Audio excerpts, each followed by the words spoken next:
can just kind of follow along whenever they pop in.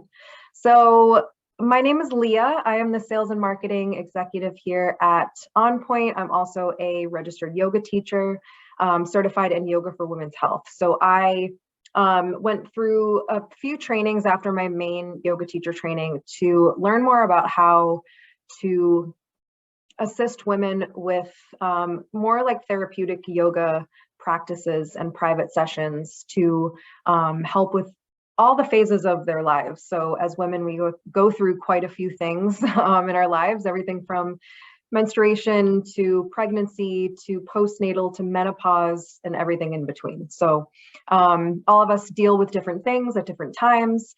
And I think it's important to kind of just lean in and learn as much as possible so that if you have all of the tools for the toolbox, you can kind of try different things and see what works for you throughout the process.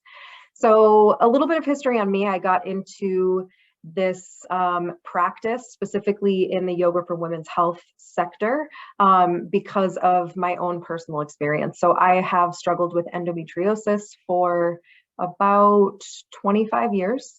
It's been a very difficult, long struggle, but I have found ways to help kind of heal myself and not heal myself, I don't really want to use that word, but just kind of find ways to manage the things that I deal with in my body and find, healing techniques that have worked for me.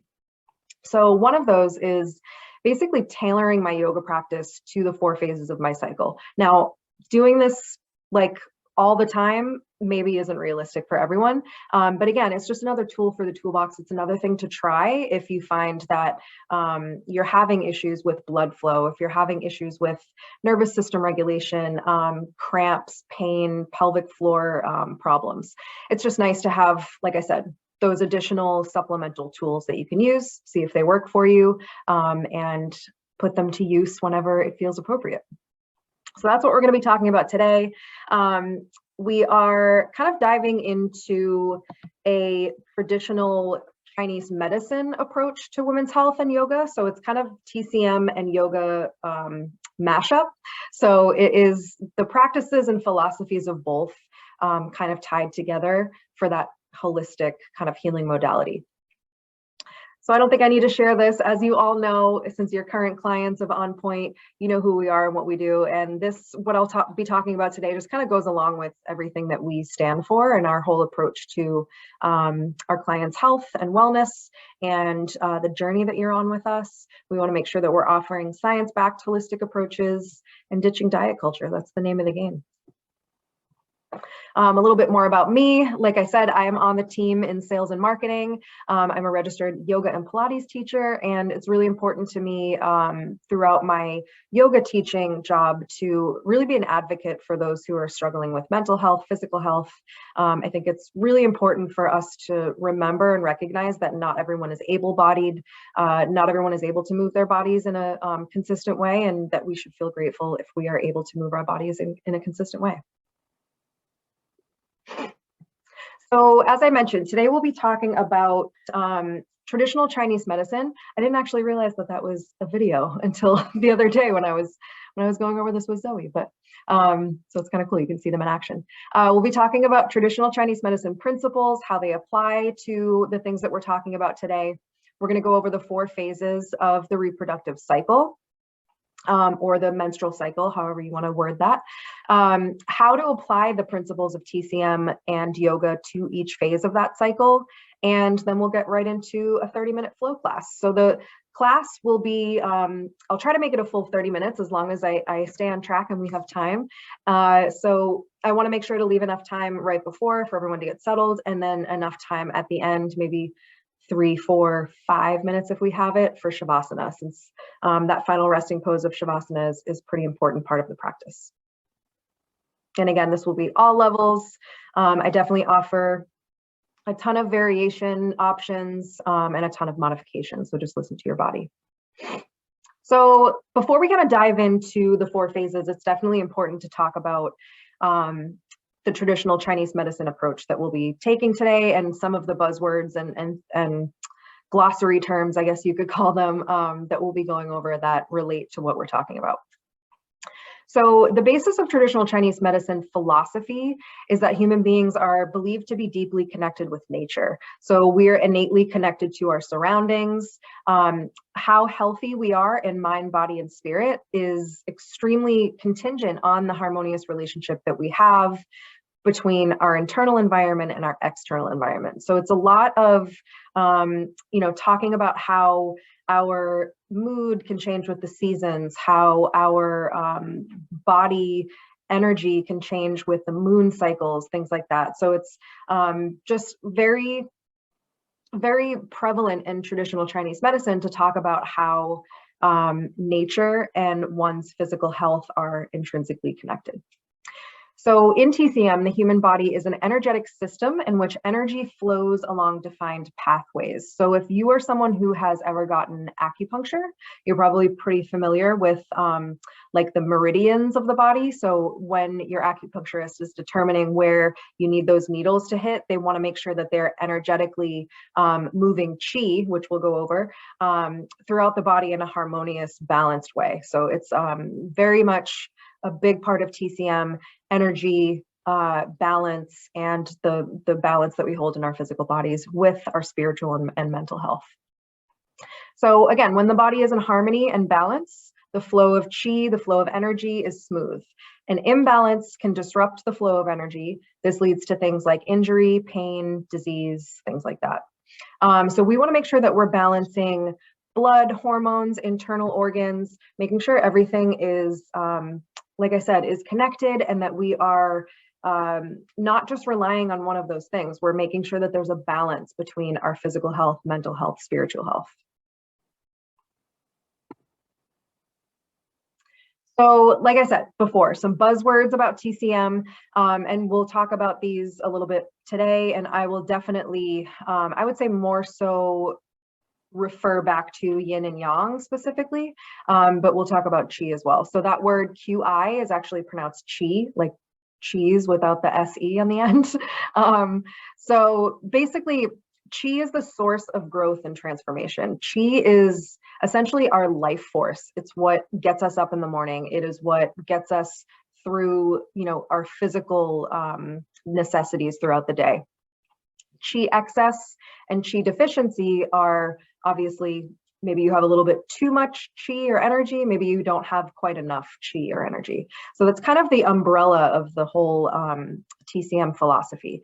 So qi excess, meaning a little bit too much of one thing or one energy inside the body, can be kind of presented in different ways. So excessive exercise or physical activity, feeling like you always need to or want to move, overeating, consistent stress or anxiety, or strong negative emotions. So of course, again, this is a holistic healing modality. It's not meant to be a source of research or science-backed education, but it is kind of nice to think about things in a different way, right? To kind of just remove that like one track mind from our brains and try to think about the entire picture and how, all of these other things may be possible and may be affecting us.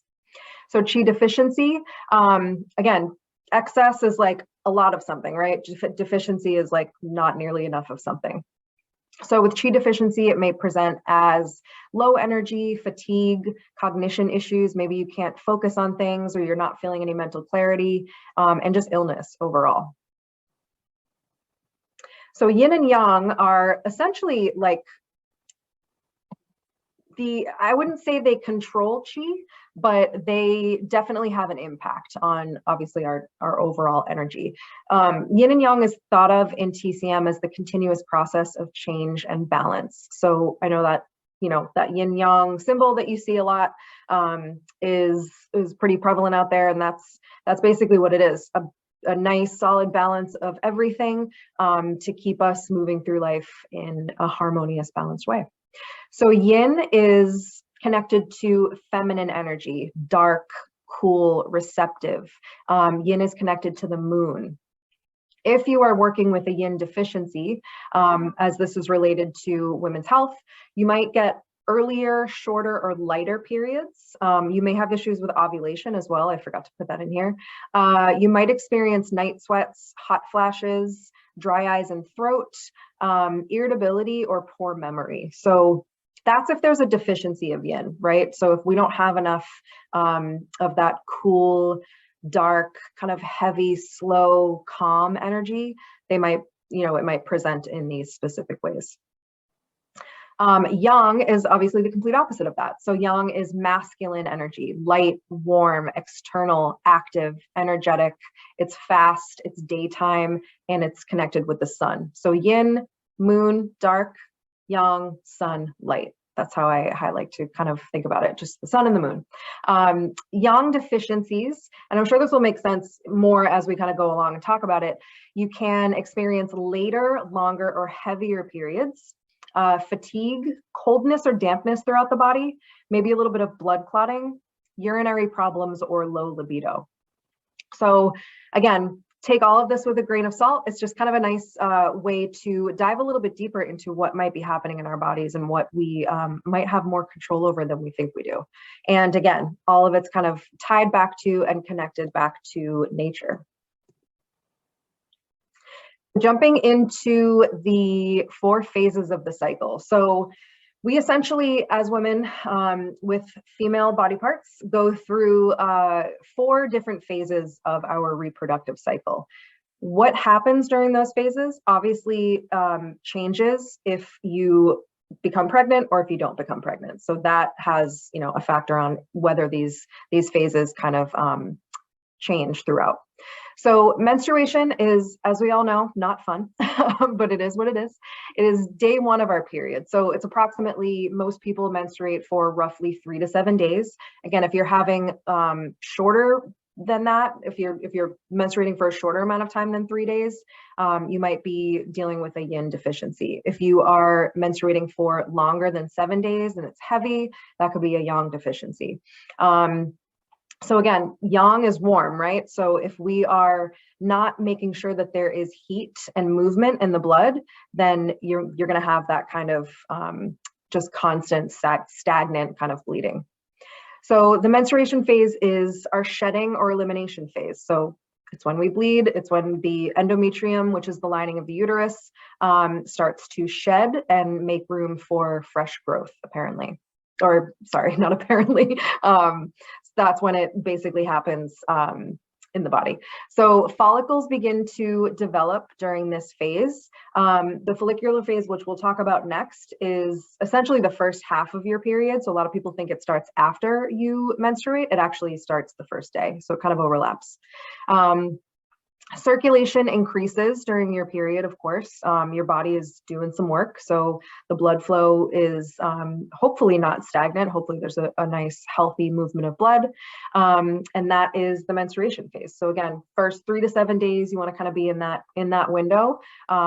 If it's outside of that window, it's a good idea to kind of get that looked into. You could have a hormonal imbalance. You could have some issues with blood stagnation and things like that. The follicular phase. So as I mentioned, it's actually overlapping with the menstruation phase. So it starts on day 1 of the period, ends on the first day of ovulation. So it's the entire first half. So we have 4 phases. It's essentially phases 1 and 2. So it controls that entire first half. The follicular phase is the nourishing phase. So you still have that yin energy. I actually should go back. Menstruation phase is predominantly yin energy. So this is why, we feel when we have our periods, we feel kind of more tired and fatigued. We maybe just want to kind of be internal. We don't really necessarily want to see or talk to a lot of people. And obviously that has a lot to do with what's happening to us physically. But whether or not you believe this, a lot of people believe, and a lot of these Western healing modalities believe that women and the menstrual cycle are very connected to the moon. The moon is yin. So it's just that that kind of energy throughout the body during menstruation. So we're still in the that yin energy in the follicular phase. And again, it's that entire first half of the cycle. When your period ends and you're still in the follicular up until ovulation, your body needs to be replenished, essentially. So you just lost blood, you just lost energy. Essentially, all of your like levels of hormones start to kind of change here. So estrogen continues to rise. It's basically, you know, getting the body prepped for ovulation. So you kind of start to have a little bit more of a spike in energy and yang energy towards the end of the follicular phase, but right after your period, you should be taking it pretty easy. You should be allowing your body to kind of chill and offer some rebirth and some regrowth. So you want to make sure during the follicular phase to nourish and invigorate blood. You definitely want to find some more time for stillness and introspection. Just kind of be nice to yourself and maybe find more days for rest, or at least for slower movement. The follicular phase is after your period. The endometrium, which we shed during menstruation, is starting to rebuild. It's starting to regrow. Also during the follicular phase, follicles are developing. So follicles are what house our eggs. So essentially your body is kind of always getting ready for pregnancy. Doesn't happen for all of us, of course, but it's kind of the natural progression of how things go. Our ovulation phase, this is when yang energy really starts to take over. So if you're anything like me, I think this is common for most women. Of course, all of these statements are, you know, everybody's very different, but if you're like me, ovulation is when you have the most energy, which is unfortunate because it's about a day or two, but it's when you feel your best, right? You're feeling a ton of energy, estrogen super high, you're wanting to maybe do a little bit more, go out, see people do things, try new things, challenge yourself in fitness classes or yoga classes. You might feel a little bit more aware of and connected to your physical body rather than in some of these other phases.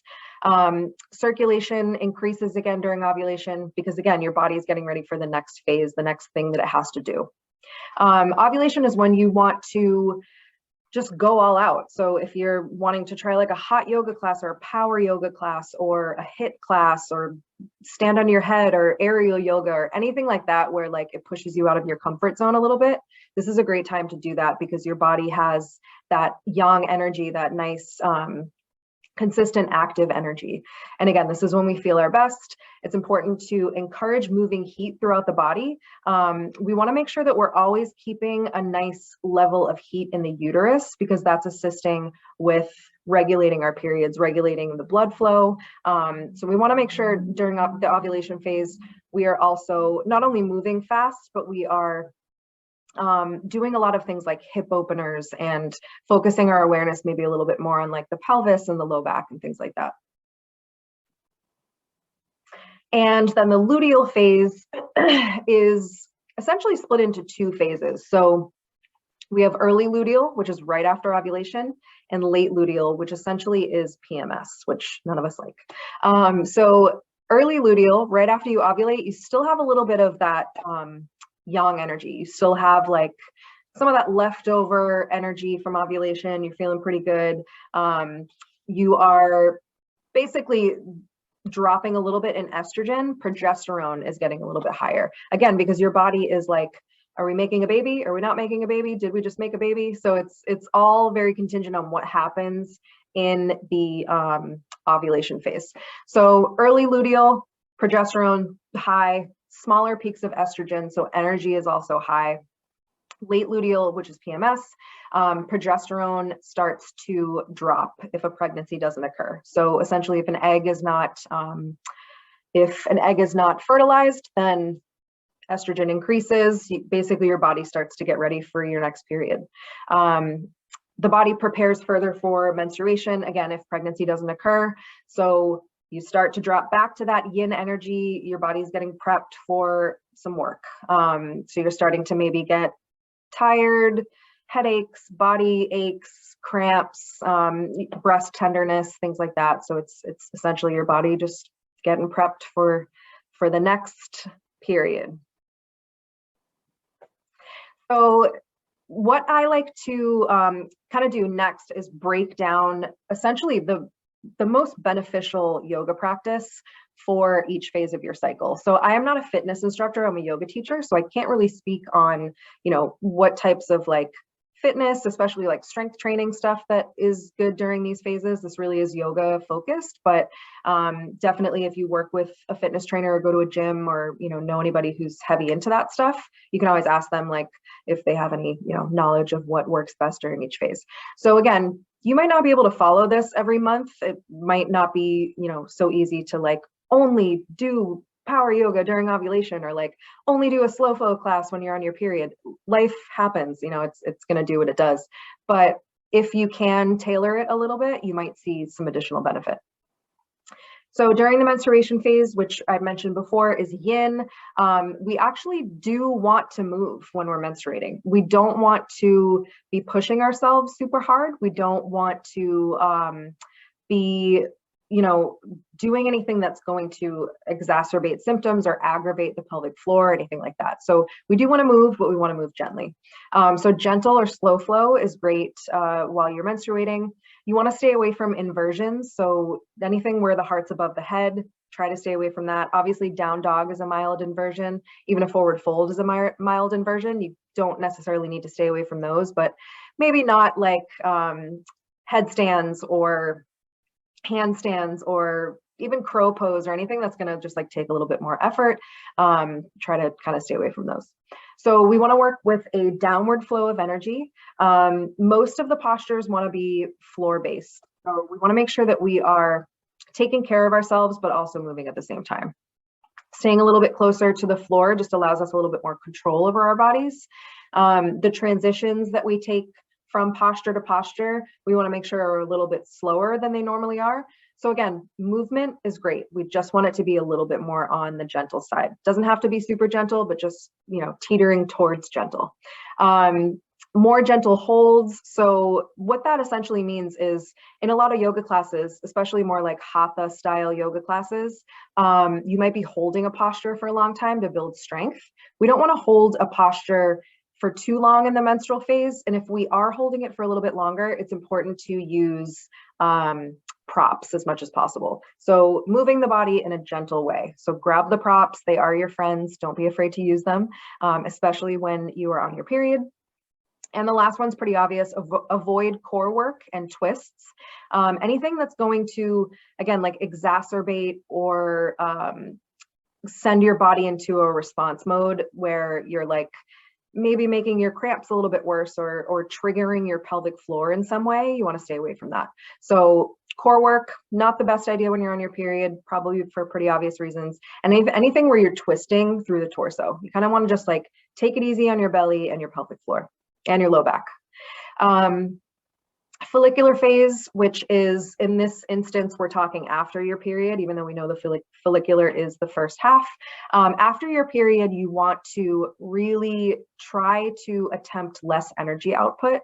Even if you start to feel that yang energy start to raise in preparation for your ovulation phase, it's so important to nourish and nurture your body during this phase. So yin and restorative yoga styles are great, less energy output.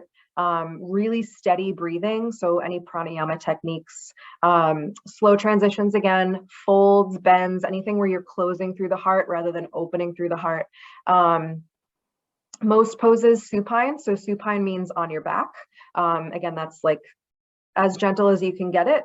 So this is when you want to be your most gentle, is directly after your period. A lot of people find that surprising. You kind of think like, okay, when I'm actually on my period and I'm menstruating, shouldn't that be when I'm moving super slow? But you actually don't want to move super slow when you're on your period. You want blood to move.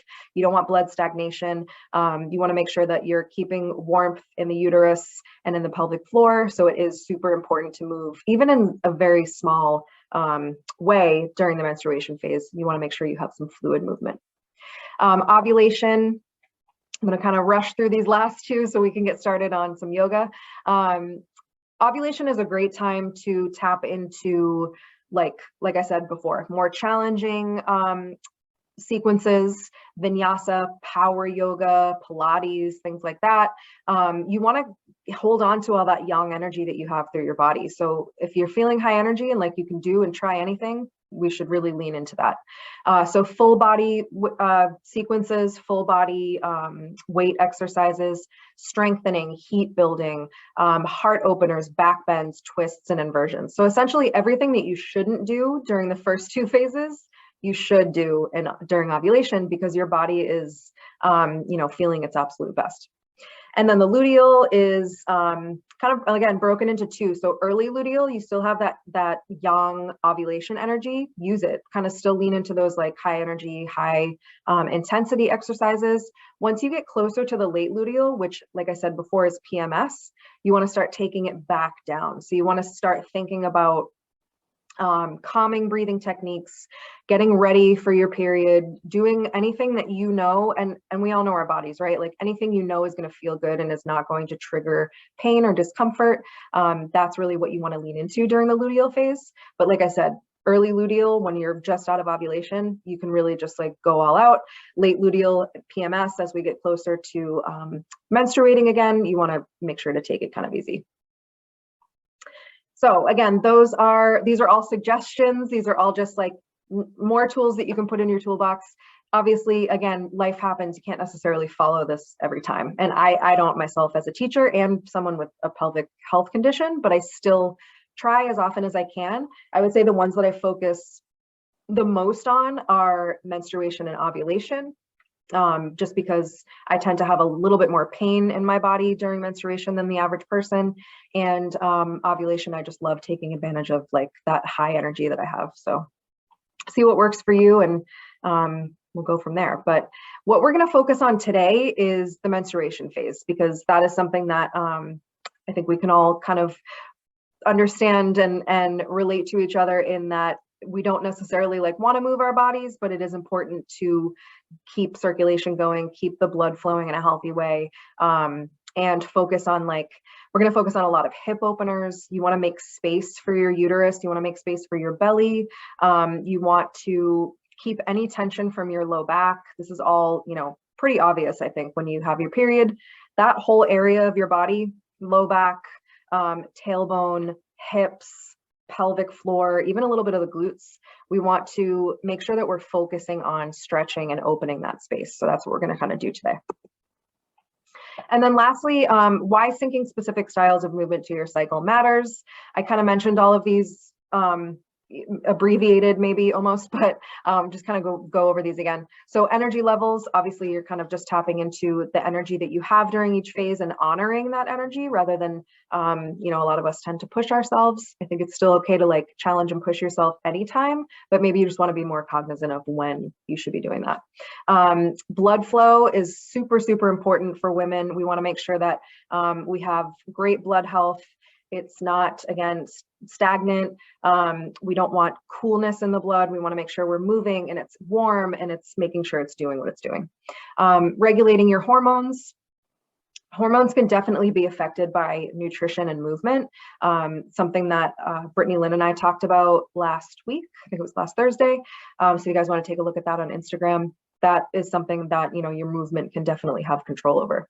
It can help with pain and discomfort to, practice these things kind of more strategically, and it can balance nervous system. So if you're finding that you are someone who's super stressed during your period, or, before it comes, because it's going to bring pain with it, it's really nice to make sure that you are just essentially being super kind to your body and being kind to yourself and getting prepared to treat yourself, in the best possible way, so that you can move through these phases in a balanced and healthy way.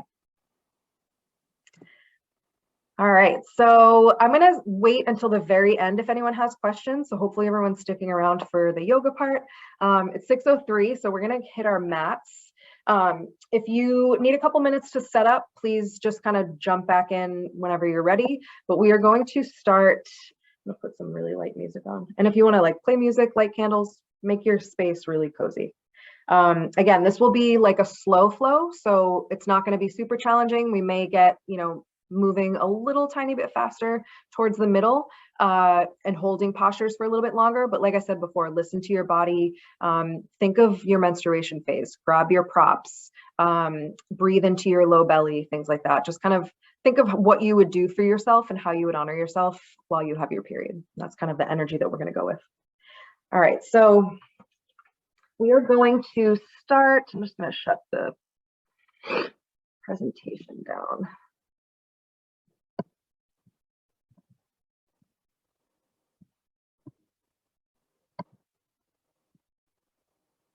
I'll pin my screen so you guys can see. I call this my Zen den. It's my basement. It's nothing special, but it's a nice little spot I can go to just be in my own head.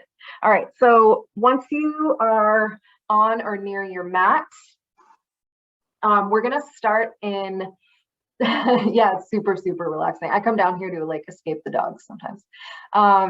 We're gonna start in child's pose. So for this particular child's pose, especially when we're menstruating, I highly recommend a wide leg child's pose. So taking your knees like as wide as the mat. If you can go a tiny bit wider, great, but definitely don't overdo it. We want to make space for our bellies. We want to make space for our pelvic floor to just really relax. So that's where we're going to begin.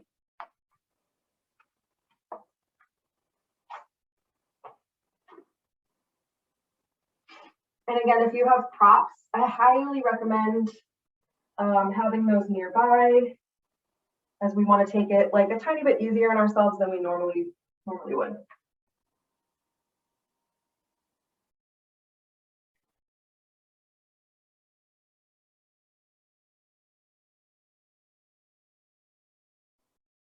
So once you are in your child's pose, we want the arms to be up and overhead, just relaxing through the chest, releasing the belly down, letting the head and the neck relax.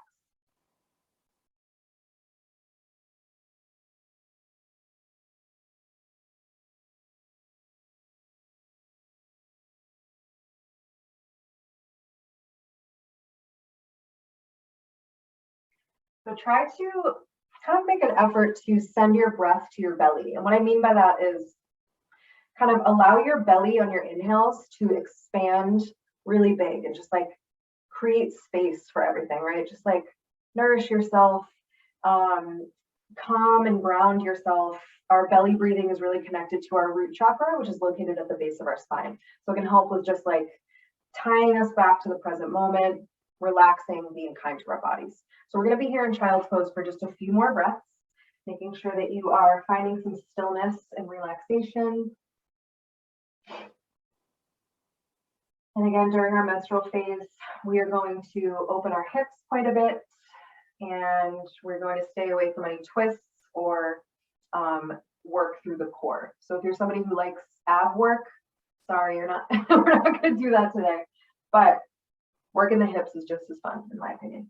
We'll take a few more breaths here in child's pose.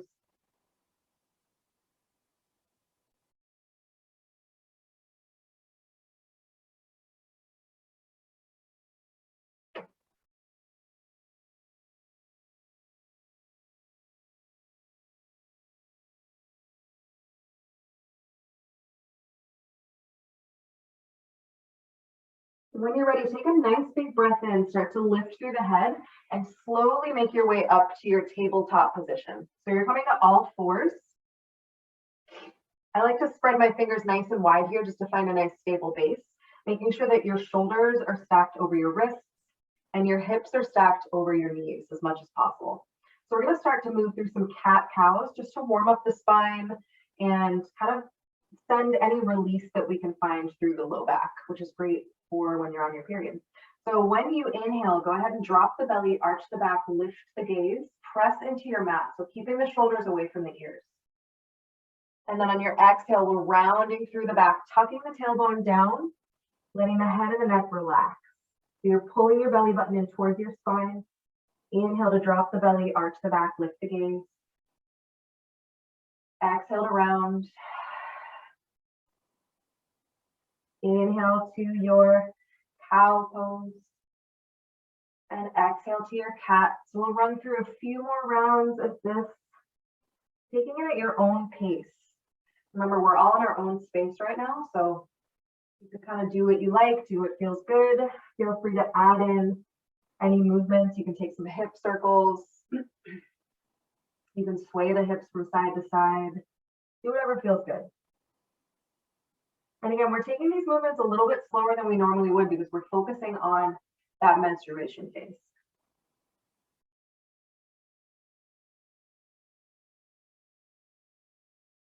All right, from here, coming into a nice neutral spine, back to that tabletop position, we are going to tuck the toes and send the hips up and back, coming into a downward facing dog. So down dog is a mild inversion. I know it's, we want to kind of stay away from inversions during our period, but down dog is a more safe one because your heart isn't quite that far above your head. So it's a little bit more of a safe inversion. You can also get into down dog when you're pregnant. So it is technically an inversion, but it is a mild inversion. So tucking through the toes, lifting the hips up and back. Start to just pedal the legs out here, just bending into each knee.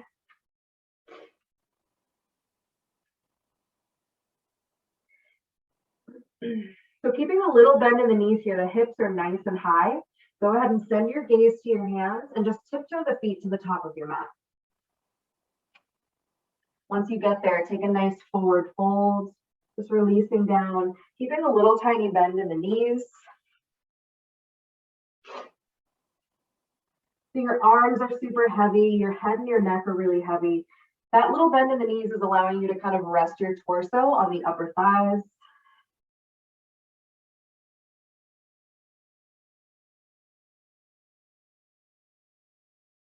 On your next inhale, we'll bring it up to a flat back halfway lift. So hands come to the shins or the thighs. You want to pull the elbows in towards your midline, press the shoulders away from the ears. So finding length through the spine. Exhale, forward fold. Inhale, nice and slow, root to rise, coming all the way up. Reach your arms up towards the sky, gather up all that good energy. Exhale, hands through the heart. Inhale to sweep the arms up. Exhale, forward fold. Inhale, flat back, halfway lift.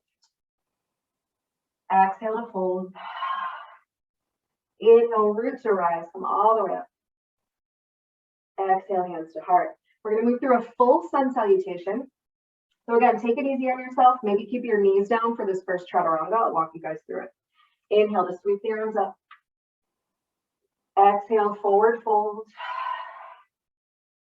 Inhale, bring it up to your flat back, halfway lift. On your exhale, plant the palms, send both feet back, come into your high plank.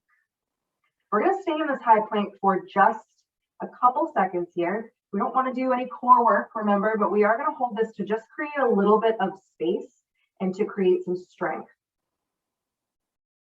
When you're ready, feel free to lower the knees if that feels a little bit better. Hug the elbows in, lower all the way down to the belly. Now, we're not going to spend too much time on the belly because, again, we're picturing the menstruation phase. So we want to make sure that we are getting through a practice that's pretty wide in variety, but we don't want to spend a whole ton of time on the belly. So we're going to take it up to a quick baby cobra, bringing the palms in towards the chest. Go ahead and pull the elbows back, pull the shoulder blades away from the ears, lift up through the chest. You're engaging your glutes here. Legs are nice and long. On your exhale, nice and slow, release back down. Go ahead and bend into the knees, windshield wiper the legs.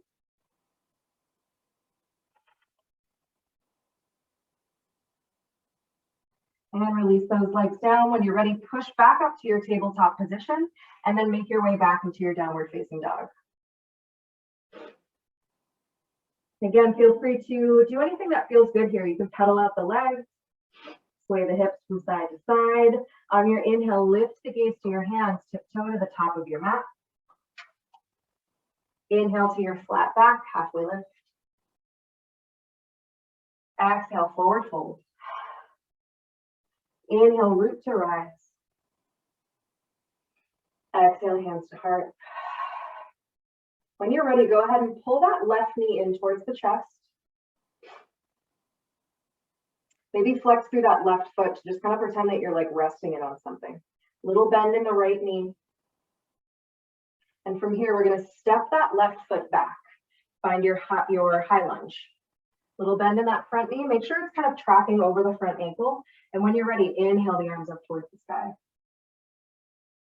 Again, we want to find a downward flow of energy. So we're not going to spend a whole lot of time in standing postures today, but again, we do want to find that balance.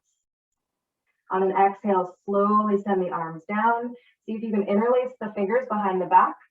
Pull that fist back, open the chest and the heart.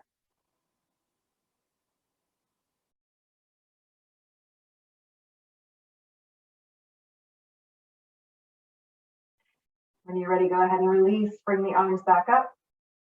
And exhale, slowly send the hands down to frame that right foot. Step the right foot back to meet the left. Move through your vinyasa. So we're slowly coming into that chaturanga from high plank all the way down to our bellies. Inhaling it up to a baby cobra. If upward facing dog is in your practice, feel free to take that. Tucking the toes, sending the hips up and back, downward facing dog. Inhale to send the gaze up to the hands, step the feet to the top of your mat. Bring it up to your flat back, halfway lift. Exhale, release. Inhale, root down, rise up. Exhale, hands to heart. When you're ready, start to peel that right knee in towards the chest. Keeping a little bend in the left knee. Again, flexing your foot, the foot of the raised leg, can just help with balance and stability a little bit. Go ahead and slowly extend the right leg back. Make connection with your mat. Find your high lunge. Reach the arms up.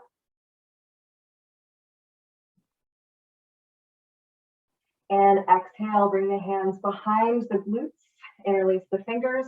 See if you can pull back, open up the heart. Again, focusing on that belly breath.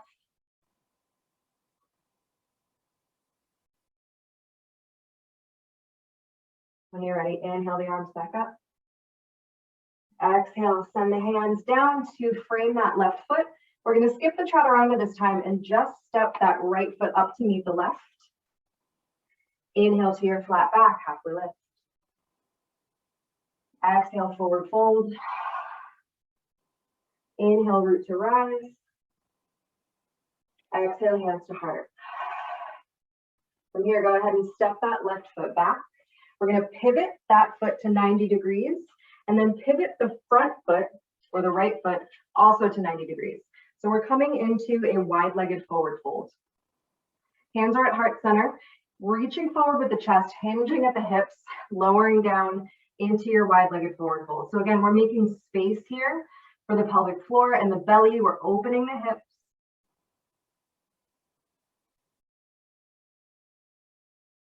Keep a little bend in your knees, release down. Again, let the whole top half of your body get nice and heavy.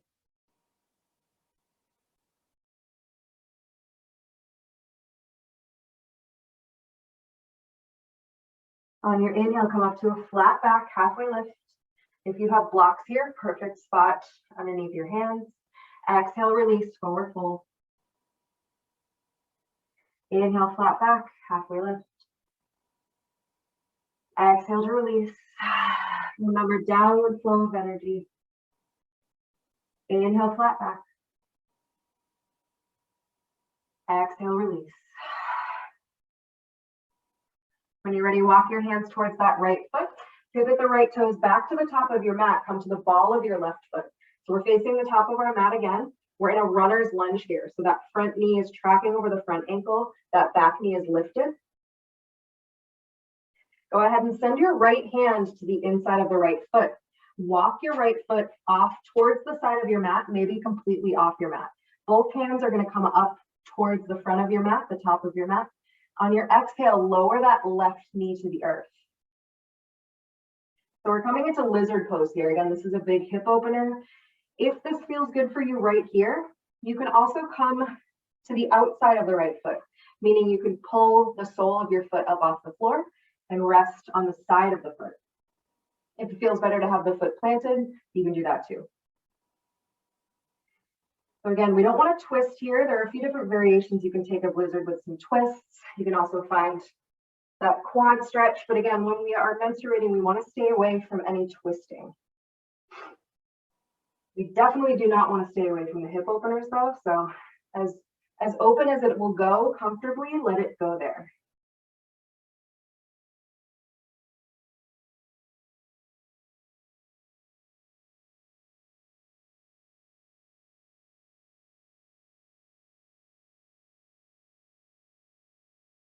All right, when you are ready, go ahead and tuck through those back toes, lift the back knee, send the right foot back to meet the left, come up to a quick high plank. And exhale, both knees down to the earth. From here, walk the hands in just a little bit closer to the knees.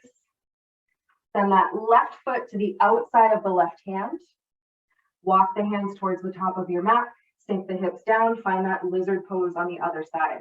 So you might notice one side, your hips want to be super open. That hip really wants to externally rotate. You might notice they're both exactly the same. Everybody's a little bit different. So again, if you want to come to the outside of that left foot, you can do that. That's going to open your hip up a little bit bigger.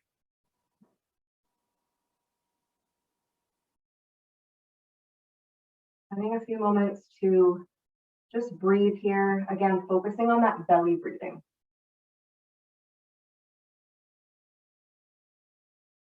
And intuitively, my body wants me to move so much faster right now, but we have to try to think of what our bodies really need and try as often as we can to give them exactly that.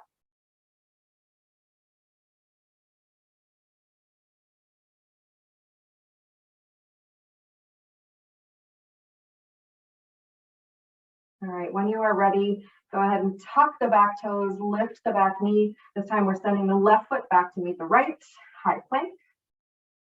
And exhale, lower the knees down, sink the hips back, find your child's pose. This time your child's pose can be more passive rather than active with the arms up and overhead. You can bring the arms back by your sides, lower your forehead to the mat. Kind of curl yourself up into a little ball, give yourself a hug.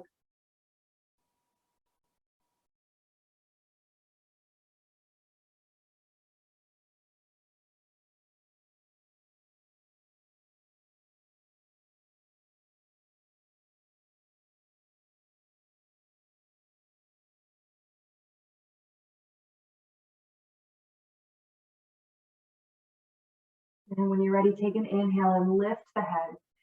We are going to come to a seat and bring the soles of your feet to touch. So just coming down to a seat on your mat, bringing the soles of your feet to touch and your knees wide. So this is Baddha Konasana or bound angle pose. Again, big hip opener. If it feels better to take some fluid movement here, you can lift the knees up and down.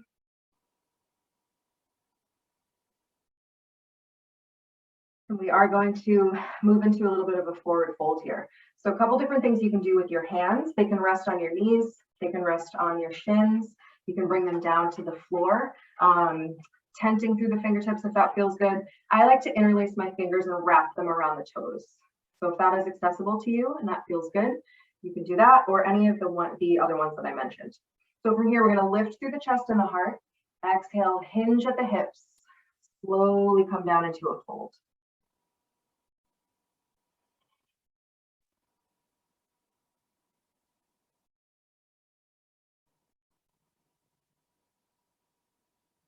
Again, send that breath to your belly as much as you can. So those inhales, push those down to the abdominals, push them down to the pelvic floor. Give yourself a little extra love, a little extra space in that area of your body. It's doing a lot of work when you are menstruating, so we want to give it as much love as we can.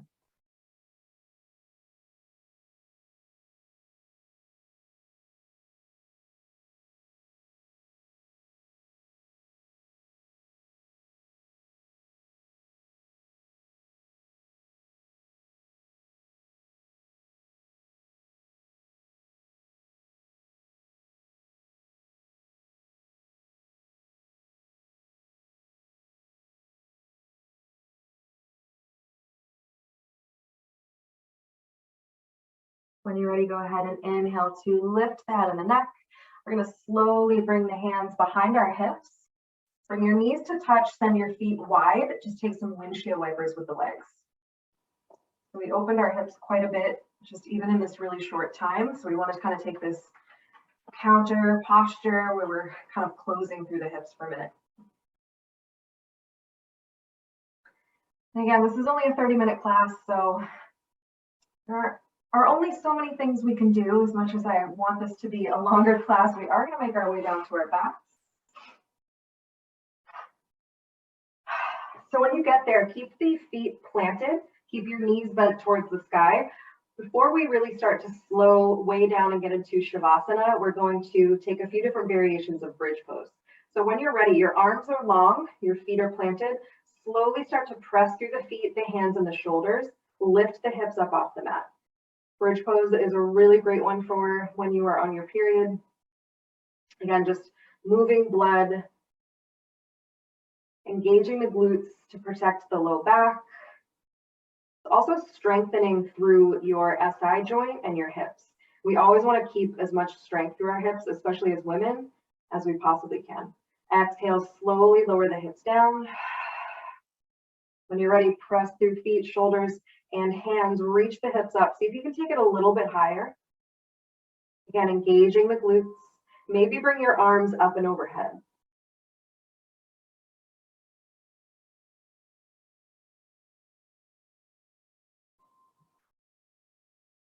One more big breath here. And exhale, slowly send the arms down, send the hips down. We'll take that one more time. This last one's going to be yogi's choice. So any variation of bridge pose that feels good to you. When you're ready, lifting the hips up.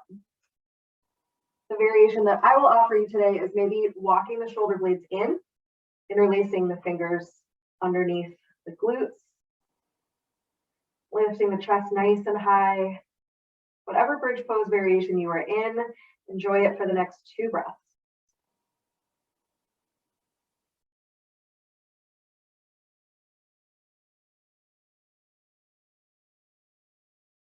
And if you took that bind with the hands, go ahead and release. Walk the shoulders out, lower the hips down. From here, let's just hug the knees in towards the chest. Maybe rock from side to side, just giving yourself a little self-massage for the low back. A lot of classes end with a supine twist, but again, thinking of our menstruation phase, we want to stay away from those twists. And we want to open up through the hips. So we're going to end this with a happy baby. So sending the knees wide, you're going to take your fingertips, bring them to the outsides of the feet. You can also bring your peace fingers and hook them around the big toes. So a couple different options there. Soles of the feet are up towards the sky. You can stay still or you can rock from side to side, whatever feels best. Taking one more opportunity to really open through the hips. And when you're ready, slowly release back down to your mat. Send your legs nice and long. Bring your arms up and overhead. Find a full body stretch. So pointing through the fingertips, reaching through the toes. And when you're ready, slowly lowering the hands back down by the sides. We're going to take a quick 3-minute Shavasana. So Shavasana is our final resting pose. It is when we lay completely still on our mats. Take a moment to reflect on our practice. Take a moment just to breathe and exist. How often do we get to do this during the day?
Taking a few more breaths here in relaxation and stillness.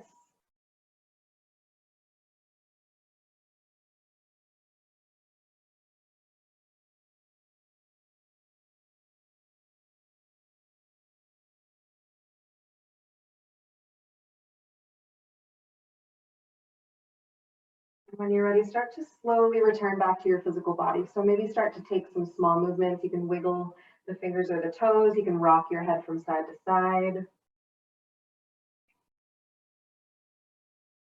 Maybe take another full body stretch, bringing your arms up and overhead. And when you're ready, hug the knees in towards the chest. And we are going to roll over onto our left side. So typically at the end of a yoga class, you roll over onto the right side, which is our yang side. So it's our masculine, warming, active side. It's kind of the way to get us out of shavasana, but we're going to tap into that yin feminine energy today.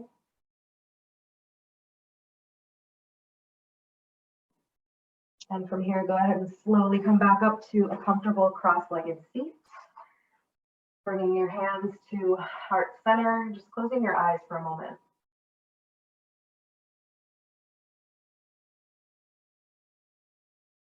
We didn't really get into breath work today, but there are a lot of different breathing techniques that are beneficial for the nervous system and for your cycle. So definitely do a little research and check those out. But let's take one really big breath here together collectively to seal in our practice. Inhaling through the nose. And exhaling out of the mouth, sigh it out, let it all go.